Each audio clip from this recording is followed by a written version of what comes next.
Terima kasih Anda masih bersama kami dalam Sapa Indonesia Pagi. Saudara Gubernur Jawa Barat, Deddy Mulyadi berencana mewajibkan masyarakat mengikuti program Keluarga Berencana atau KB sebagai syarat untuk menerima berbagai bantuan dari Pemprov Jawa Barat. Langkah baru ini diambil oleh Deddy Mulyadi untuk memastikan bahwa bantuan pemerintah didistribusikan secara merata dan tidak terpusat kepada satu keluarga saja. Deddy Mulyadi bilang pentingnya integrasi antara bantuan pemerintah dan program KB untuk mencapai tujuan tersebut. Begini, seluruh bantuan pemerintah nanti akan diintegrasikan dengan keluarga berencana. Jangan sampai kesehatannya dijamin, kelahirannya dijamin, tapi negara menjamin keluarga itu juga. Yang dapat beasiswa keluarga dia, yang melahirkannya yang dijamin keluarga dia, yang dapat bantuan perumahan keluarga dia, yang dapat bantuan pangan non tunai keluarga dia. Nanti uang negara numpuk di satu keluarga, karena variabelnya banyak. Dia dapat PIP, bantuan rumah, tapi dia nggak besok lagi sesar. Ingat, keluarga yang tidak mampu hari ini melahirkannya naik kelasnya sesar 25 juta.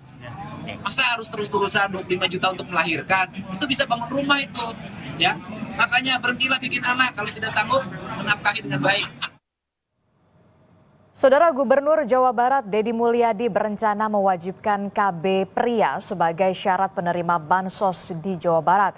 Lalu bagaimana akses keluarga miskin terhadap layanan keluarga berencana? Kita bahas bersama dengan Menteri Kependudukan dan Pembangunan Keluarga yang juga Kepala Badan Kependudukan dan Keluarga Berencana Nasional atau BKKBN bergabung bersama kami melalui sambungan daring dengan Bapak Wihaji. Selamat pagi Pak Menteri. Assalamualaikum.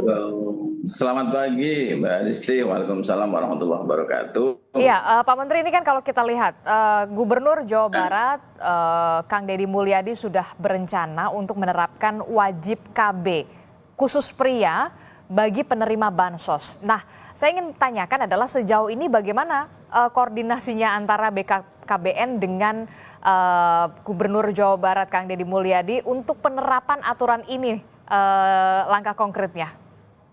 Oke, terima kasih Mbak Adisti. Yang pertama tentu saya ucapkan terima kasih kepada Gubernur Jawa Barat KDM Kang Deddy Mulyadi yang kebetulan kemarin ada agenda bersama di Jawa Barat yang salah satu isunya adalah metode kontrasepsi vasektomi sebagai salah satu pilihan dalam teknik pengendalian penduduk. Tentu saya terima kasih. Yang kedua, insya Allah selalu kita bersinergi kepada pemerintah provinsi maupun pemerintah daerah. Karena memang di kementerian kita ada 32 kantor perwakilan kementerian yang selama ini menjadi media untuk mendeliver program-program kementerian termasuk tentang metode vasektomi yang kemarin kita dilakukan Jawa Barat, dan kebetulan kita juga bikin rekor muri di Jawa Barat. Kebetulan juga Jawa Barat adalah masyarakat penduduknya yang paling banyak. Betul. Karena itu kita agak fokus bagian dari cara menyelesaikan problem-problem pengendalian penduduk, salah satunya adalah Jawa Barat menjadi prioritas bukan karena tempatnya tetapi karena jumlahnya paling banyak. Jadi selama ini selalu kita bersinergi kerjasama, dan kemarin alhamdulillah terima kasih beliau KDM ikhtiar dengan cara itu. Tentu saya menghormati salah satu ikhtiar itu Mbak Adisti. Tapi sejauh ini Pak Menteri, bagaimana penerimaan masyarakat terhadap KB khusus pria vasektomi ini? Karena kan kalau kita lihat ya, KB untuk pria ini kan masih dirasa tabu dan banyak sekali sebenarnya masyarakat Indonesia yang belum paham. Biasanya kan ya kalau urusan KB pengendalian keturunan itu kan kehamilan begitu kan, urusannya wanita begitu. Tapi ini kan sudah mulai digeser. Ini harus ada peran serta juga dari suami begitu untuk kemudian KB pria khusus pria vasektomi ini. Oke, terima kasih Mbak Adisti. Tentu vasektomi ini bukan isu baru, sebenarnya sudah lama. Cuma memang kita lagi gaungkan kembali sebagai salah satu konsep keluarga berencana. Kita ingin membangun kesadaran bahwa keluarga berencana itu jangan selalu perempuan, wanita dijadikan objek. Untuk pengendalian penduduk, yang KB harus wanita dong, pasang implan, suntik, pil, dan sebagainya. Sementara kita juga perlu perhatian yang kebetulan kemarin dalam rangka menghormati Hari Kartini kita bikin program metode kontrasepsi untuk bikin rekor muri di Jawa Barat. Tapi problemnya bukan itu, problemnya adalah tentu perlu edukasi yang terus-menerus tentang persepsi bahwa KB harus perempuan. Kita edukasi bahwa insya Allah vasektomi tidak ada yang dirugikan. Insya Allah, mohon maaf bahwa dengan vasektomi tidak akan mengurangi keperkasaan laki-laki dan sebagainya. Ini yang terus kita edukasi bahwa ini bukan masalah mau dan tidak. Ini masalah kebersamaan untuk memiliki bahwa keluarga berencana jangan hanya wanita dan wanita atau perempuan dijadikan objek. Laki-laki juga ada ruang untuk berkorban, untuk merencanakan keluarga melalui kontrasepsi metode vasektomi. Kira-kira gitu Mbak Desti. Saya setuju sekali sama Pak Wihaji ya, karena perempuan itu sebagai istri sudah menstruasi, sudah hamil, sudah melahirkan, masa sampai harus juga KB gitu ya, suaminya harus juga punya peran di situ. Nah Pak Wihaji, kalau dari data yang dimiliki oleh BKKBN untuk pengguna KB pria di Indonesia, khususnya di Jawa Barat ini peminatnya sebenarnya masih rendah atau kemudian sudah mulai growth atau sudah mulai bertumbuh di sana? Oke, terima kasih Mbak Desti. Untuk se-Indonesia, data 2024 sekitar 34.000 untuk pengguna metode kontrasepsi vasektomi. Untuk Jawa Barat, data kita 6.000. Ya lumayan lah, dari 34.000, 6.000-nya yang menggunakan adalah Jawa Barat. Secara presentasi, tiap tahun penggunanya atau usernya naik Mbak Desti. Jadi rata-rata naiknya 1,6, 1,7, terakhir 24 itu 2% dari pengguna metode kontrasepsi menggunakan vasektomi. Tentu ini memang step by step. Yang pertama itu. Yang kedua memang kesadarannya ini mesti kita terus edukasi. Tapi yang paling penting juga yang poin ketiga Mbak Desti, pembiayaan. Karena vasektomi agak lumayan juga pembiayanya. Maka kita selalu bersinergi, kita komunikasi, sekaligus kita sampaikan kepada stakeholder terkait. Maka yang kita gunakan selama ini dalam program vasektomi kita pendekatannya bakti sosial. Kenapa? Lebih murah, kita juga bekerja sama dengan pihak terkait yang dalam hal ini tarifnya mungkin ya bisa dikerjasamakanlah dengan kementerian, dengan pembiayaan yang ada di kementerian kita. Nah, begitu, karena tadi Bapak Wihaji sudah menyinggung soal pembiayaan. Jadi kalau sejauh ini, selama ini untuk pria-pria yang kemudian ingin menggunakan KB khusus pria, vasektomi, itu kan melalui metode operasi pria atau MOP begitu ya. Nah ini sebenarnya sejauh ini memang harus bayar, ada biayanya, dan kalau ada biayanya berapa? Karena kalau dari Gubernur Jawa Barat sendiri kan memang menyasarnya ini untuk pria-pria atau suami-suami yang dari kalangan prasejahtera. Adakah soal koordinasi soal pembiayaan sejauh ini? Ya, terima kasih Mbak Listi. Jadi kalau di kementerian kita gratis. Ini bagian dari amanah Undang-Undang 52 tahun 2009 tentang BKKBN. Salah satu kewenangan dan tanggung jawab kita adalah melayani dalam konteks pengendalian penduduk melalui metode kontrasepsi, salah satunya vasektomi. Jadi semuanya gratis. Untuk hal-hal lainnya tentu kita diskusikan, tetapi secara pembiayaan gratis, cuma agak lumayan, dan ini bagian dari program yang kita, mohon maaf, fokuskan kepada masyarakat yang, mohon maaf, dalam hal ini kurang beruntung. Kalau yang lain-lain silahkan, misalnya yang ekonominya bagus, ada mandiri. Tetapi kalau kita, kementerian kita fokus untuk melayani kepada keluarga yang dalam hal ini ekonominya agak beda.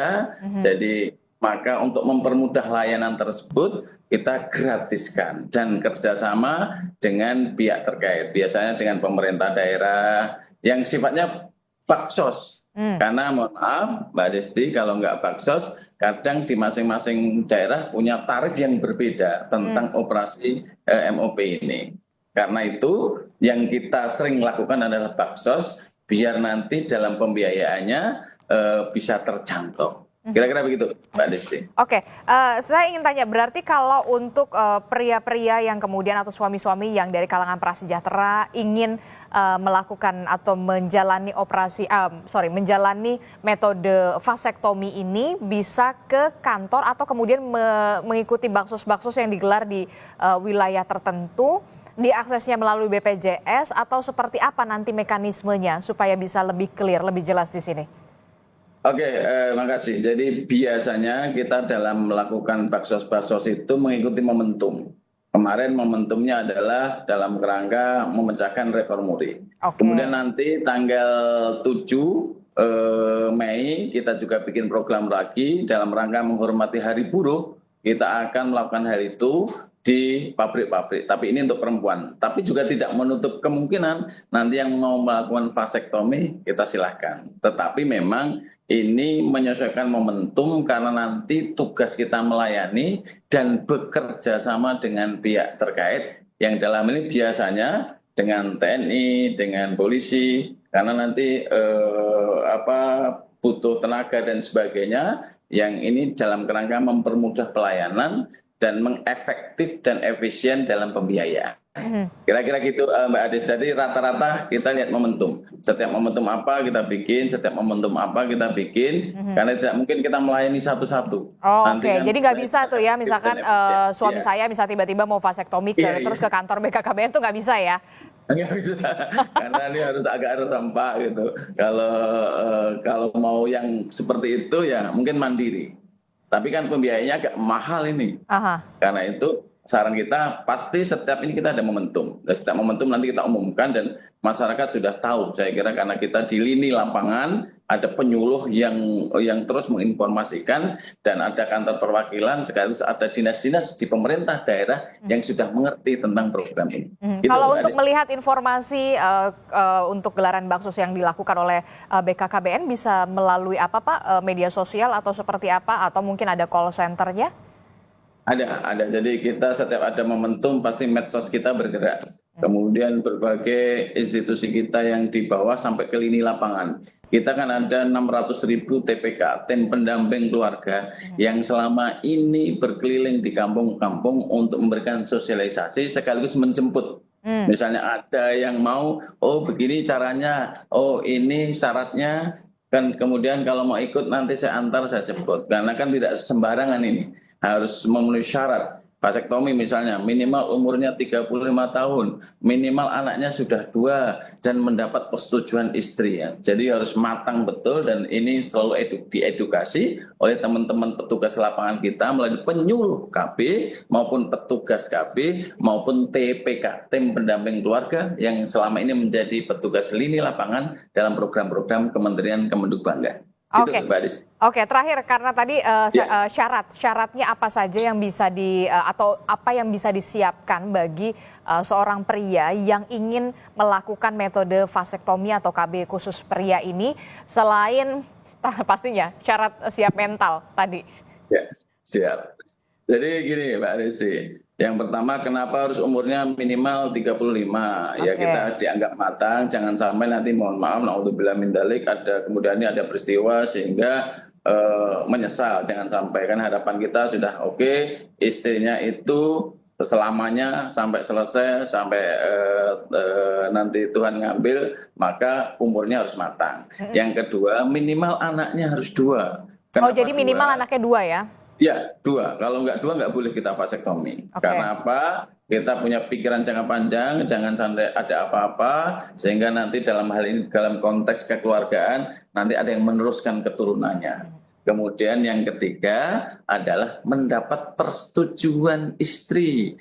Jangan sampai ini disalahgunakan. Mohon maaf, jangan sampai disalahgunakan karena itu mendapat persetujuan istri dan ini bagian dari semangat keadilan, semangat kebersamaan, bukan semangat yang lain. Nah, persetujuan istri ini penting untuk diskusikan dan ada surat pernyataan. Kalau enggak kita nggak boleh. Gitu, Mbak Desti. Oke, jadi harus ada surat pernyataan yang pasti lebih baik minta izin dulu daripada minta maaf ya, Pak Menteri ya. Kira-kira begitu, Mbak Desti. Oke, baik, nanti kita akan lihat bagaimana mengendalikan penduduk. Oke, baik. Nanti kita akan lihat pengaplikasiannya di lapangan seperti apa setelah memang ada rencana atau usulan yang dilontarkan oleh Gubernur Jawa Barat Kang Deddy Mulyadi. Terima kasih Menteri Kependudukan dan Pembangunan Keluarga yang juga Kepala Badan Kependudukan dan Keluarga Berencana Nasional BKKBN Pak Wihaji telah bergabung bersama kami di Sapa Indonesia Pagi. Terima kasih Bapak Wihaji. Assalamualaikum. Selamat pagi, sehat selalu. Siap, sukses untuk kita semua.